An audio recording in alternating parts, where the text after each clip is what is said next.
మంచిర్యాల జిల్లా డిసిసి కార్యవర్గ ప్రమాణ స్వీకారానికి ముఖ్య అతిథులుగా టిపిసిసి అధ్యక్షులు మహేష్ కుమార్ గౌడ్, మంత్రులు జూపల్లి కృష్ణారావు, గడ్డం వివేక్ వెంకటస్వామి, మంచిర్యాల ఎమ్మెల్యే కొక్కిరాల ప్రేమ్సాగర్ రావు, ఏఐసిసి సెక్రటరీ సచిన్ సావత్లు పాల్గొన్నారు. ఈ ప్రత్యేకమైన కార్యక్రమం ఏర్పాటు చేయడానికి కారణం కూడా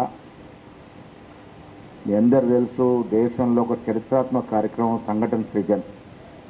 జిల్లా కాంగ్రెస్ కమిటీ అధ్యక్షుల ఎన్నిక గ్రామ స్థాయిలో ఉన్నటువంటి కార్యకర్తల అభిష్టం మేరకు జరిగిన సందర్భం. జిల్లా కాంగ్రెస్ కార్యవర్గ సభ్యులను కూడా అందరినీ సంప్రదించి పార్టీకి సేవలు అందిస్తున్నటువంటి వ్యక్తుల్ని, పార్టీకి భవిష్యత్తులో పార్టీ నిర్మాణానికి పాటుపడే వ్యక్తులు నియమించడం జరిగింది. వారిని అభినందించడానికే నేను ఇక్కడ రావడం జరిగింది. వారితో పాటు మంత్రులు కూడా రావడం జరిగింది. మిత్రులారా, మంచిర్యాలకి కాంగ్రెస్ పార్టీ అధికారం రాకముందు చాలా సందర్భాలు వచ్చినాం. ఈ సందర్భంగా కొన్నేళ్లు జిల్లా కాంగ్రెస్ పార్టీ నడిపి మీ అందరినీ ఉత్తేజపరుస్తూ ఎన్నికల నాటికి సమాయత్తం చేసినటువంటి మాజీ జిల్లా కాంగ్రెస్ కమిటీ అధ్యక్షురాలు సురేఖ గారిని చప్పట్లతో అభినందించాల్సిందిగా కోరుతా ఉన్నా. ప్రేమ్సాగర్ నేతృత్వంలో అధికారం లేనప్పుడు చాలా కష్టపడి మీ అందరి సహకారం వల్ల ఆనాడు రేవంత్ రెడ్డి గారి నేతృత్వంలో కాంగ్రెస్ పార్టీ అధికారంలోకి వచ్చింది. 10 ఏళ్ళు కార్యకర్తలు ఏ రకమైనటువంటి కష్టం పడ్డారో మనం చూసాం.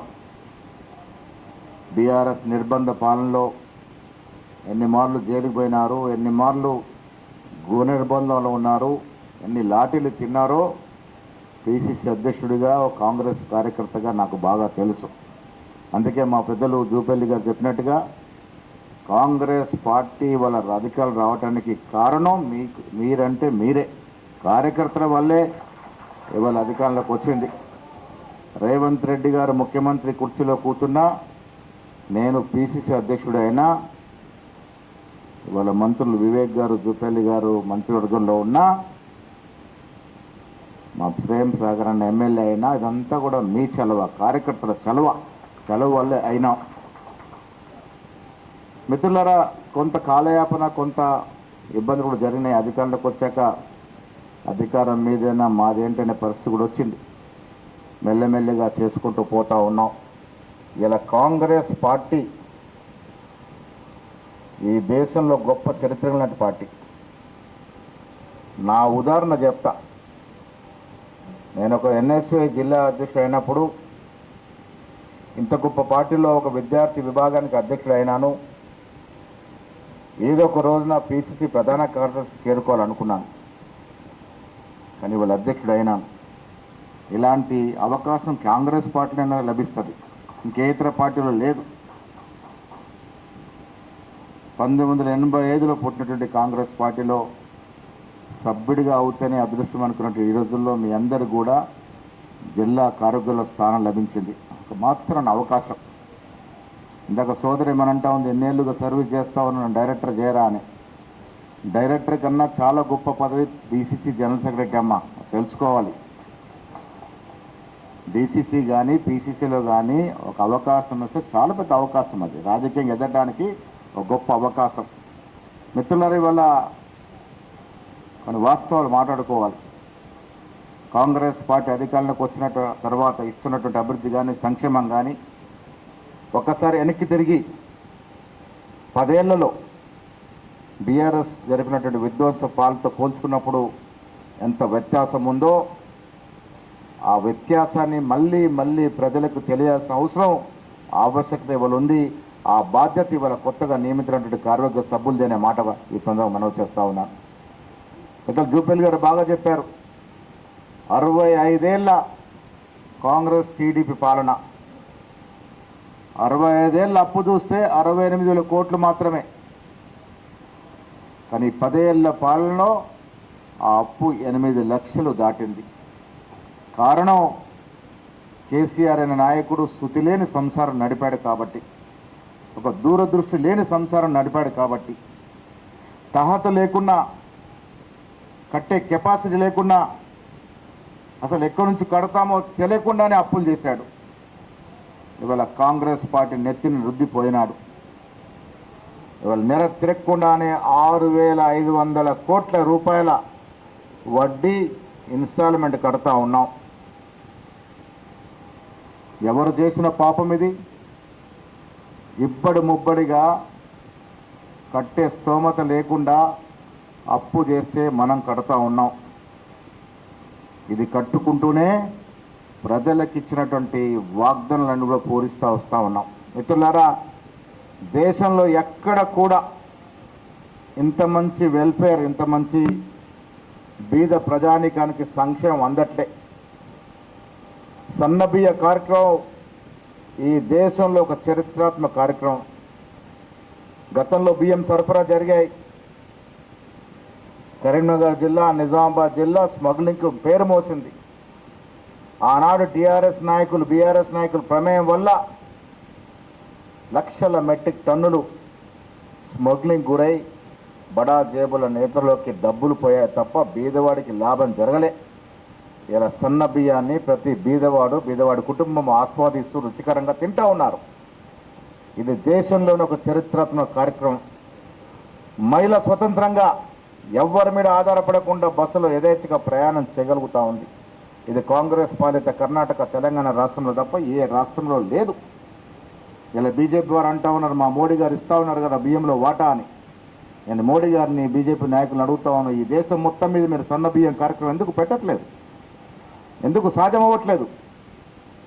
బాగా మాటలు చెప్పి అధికారంలోకి వచ్చారు, మూడోసారి కూడా వచ్చారు. పొద్దున్న లేస్తే కులము, మతము, దేవుడు.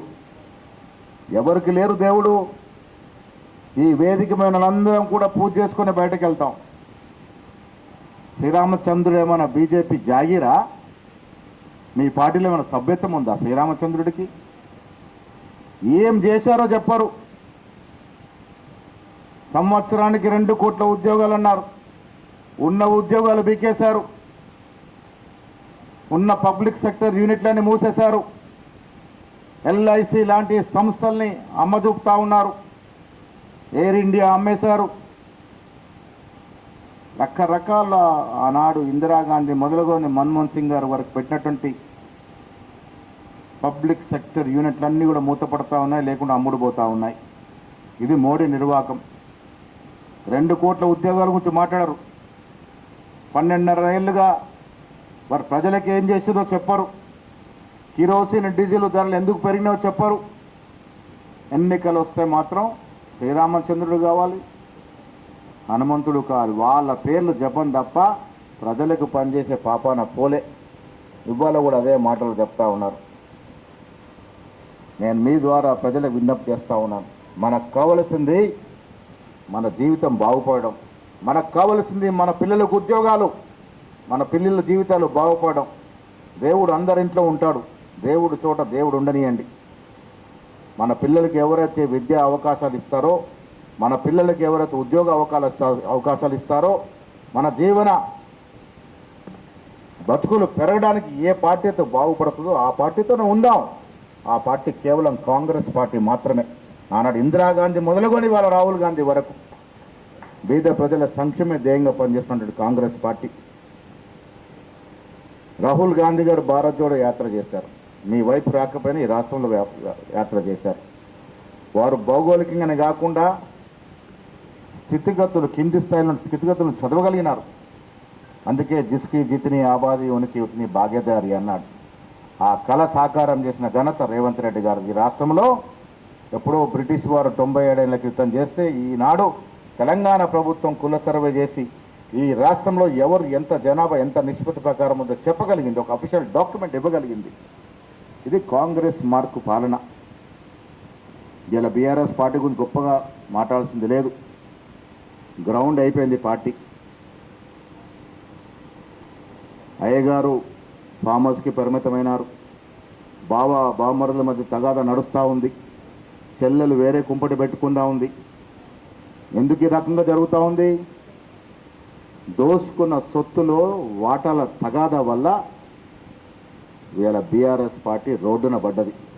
వాళ్ళు ప్రజల గురించి ఏం ఆలోచిస్తారు, ప్రజలకే మేలు చేస్తారు. ఈ రాష్ట్రాన్ని అప్పులమయం చేసి దివాలా తీసి ఫామ్ హౌస్కి ఒక నాయకుడు పరిమితమైతే ఆస్తుల పంపకాల కోసం ఇంట్లో తగాదాలు అవుతున్నట్టు సందర్భంలో వారు ప్రజల గురించి ఏం ఆలోచిస్తారనే మాట నేను మీ ద్వారా ప్రజలకి అడగదలుచుకున్నాను.